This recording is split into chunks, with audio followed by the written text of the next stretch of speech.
Hi, and welcome to Bytes. I'm going to guide you through today's bite-sized topic, creating an accessible list. Lists are a powerful way to organize content, and making them accessible ensures everyone can navigate and understand your information. By the end of this session, you'll know why accessible lists matter, the different types of lists and when to use them, and how to create accessible lists in Microsoft Word and Canvas. Let's get started. Lists help break down information, making it more digestible. For individuals using assistive technologies, properly formatted lists are crucial. They allow screen readers to announce the presence of a list, the number of items, and facilitate easy navigation between items. This enhances the reading experience for everyone. There are three main types of lists that you can create in Word, PowerPoint, or Canvas. First are unordered lists. Use bullet points for items where the order doesn't matter. Great for a grocery list or ideas.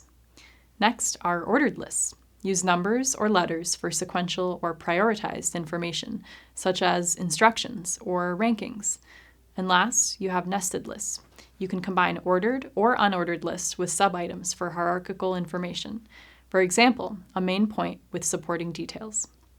We've learned why accessible lists are important, as well as the various types. Now, let's see them in action. We'll start by looking in Microsoft Word. The process for adding lists is very similar among all Office 365 programs. Looking up at the toolbar at the top of the screen, I'm ensuring that I'm under the Home tab. From here, I'm looking for the category called Paragraph. In this category is where you'll find the list options. In the top row of icons, the first option is for bullets. I can click on the small down arrow next to that icon and get a different list of styles that I can choose from. Next to bullets is the option for numbering. This is what we would use for an ordered list.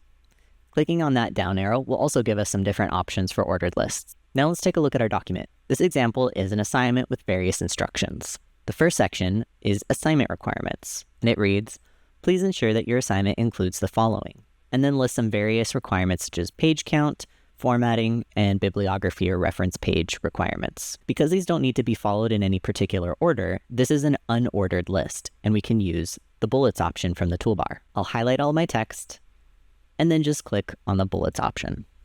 Alternatively, when I highlight the text, a tooltip pops up above the text, and in here I can also see the bullets option. If I change to a different style, such as small black squares instead of round bullets, I'd want to maintain that same style throughout my document. The next section of this document is Research Topics. This list has 4 main items: types of dinosaurs, the Mesozoic era, the extinction of dinosaurs, and then dinosaur behavior and adaptations. 2 of these items are broken down into further sub-items. Under types of dinosaurs, there's herbivorous dinosaurs, carnivorous dinosaurs, and omnivorous dinosaurs. Under the Mesozoic era list item, there are sub-items such as Triassic period, Jurassic period, and Cretaceous period. Because we have sub-items, there's a hierarchy of information here. However, there's still no particular order to these items. That means that this is an unordered, nested list. I'll go ahead and highlight all of my text, and then choose the bullets option for an unordered list. Sometimes, when adding bullets, it may remove some formatting, such as the indentations that I had. To make the hierarchy of this information clear, I'll want to go back in and add some indentations. I can either add these one at a time by placing my cursor before an item and hitting Tab to move it over, or I can highlight a group of sub-items, and up in the toolbar under Paragraph, I can select the Increase Indent button.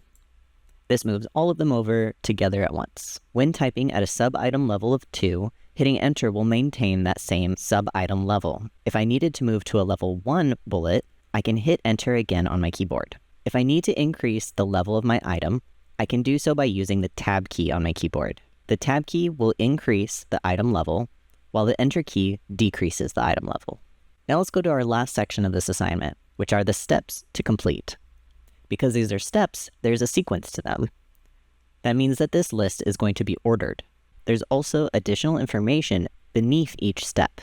That means that this is an ordered, nested list. Just as before, I'll highlight all of my text, and this time under the Paragraph category of the toolbar, I'm going to select Numbering. Now I can go back and use the Tab key or the Increase Indent button in the Paragraph category of the toolbar to clarify the hierarchy of information. You can also create lists as you go by selecting either bullets or numbering from the toolbar before you begin typing. As I'm typing my list, I can use the Tab and Enter keys to increase or decrease the item's level in the hierarchy. Now let's add some lists in a Canvas page. Just like in Word, I'll highlight my list, and then in the toolbar, I can see that there's only one option that contains both ordered and unordered list options.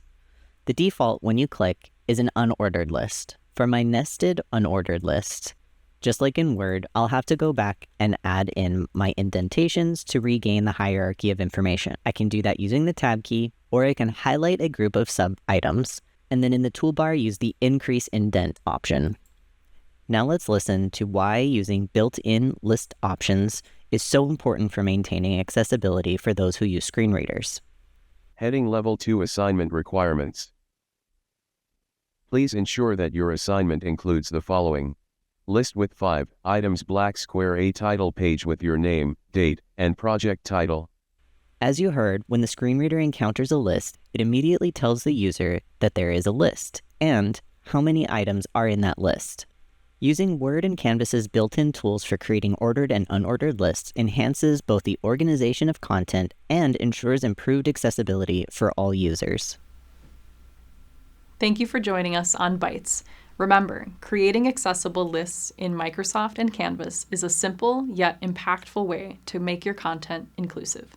And always keep in mind, accessible content is inclusive content. See you next time.